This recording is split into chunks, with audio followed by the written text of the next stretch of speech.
Now let us consider one more problem. So here we have to find the remainder when 27 raised to 999 is divided by 7.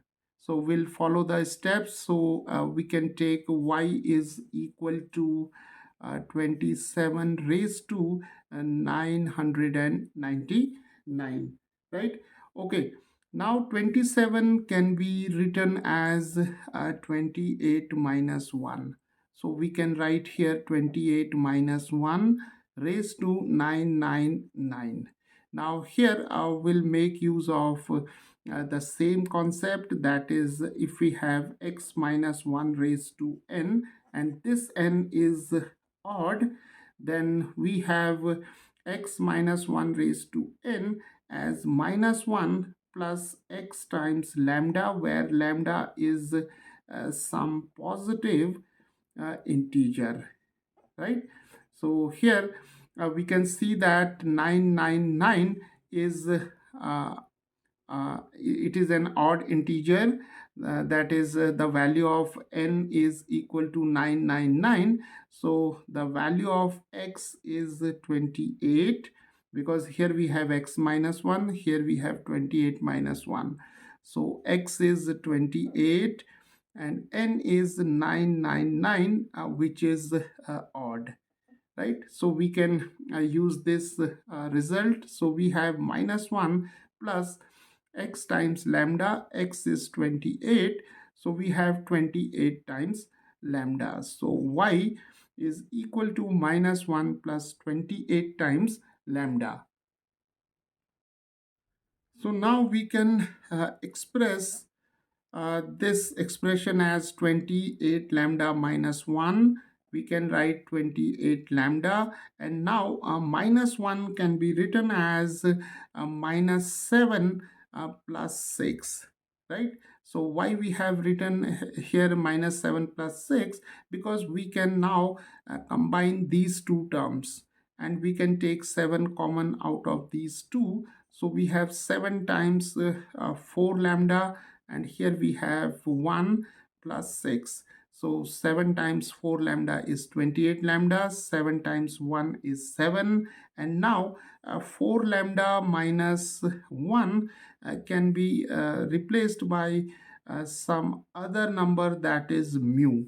So we can now write 7 mu plus 6, right? So y is now equal to 7 mu plus 6, and y is 27 raised to 999.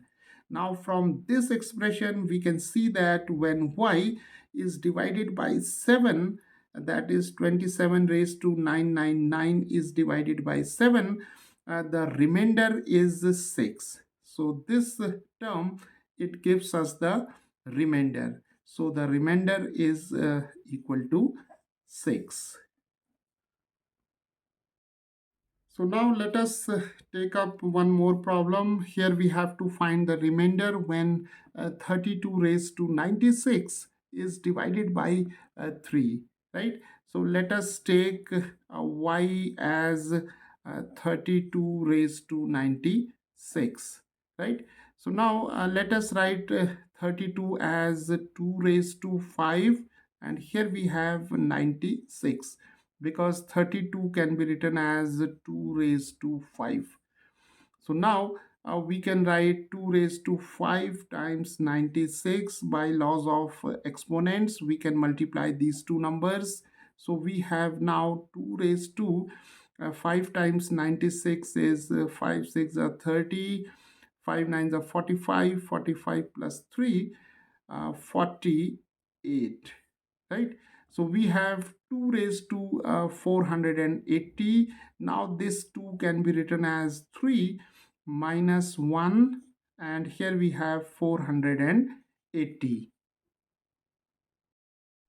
So now here we see that this 480 is an even positive integer. So we'll make use of this result, that is if we have x minus 1 raised to n and this n is an even integer, then x minus 1 raised to n can be written as 1 plus x times lambda, where lambda is some positive integer, right?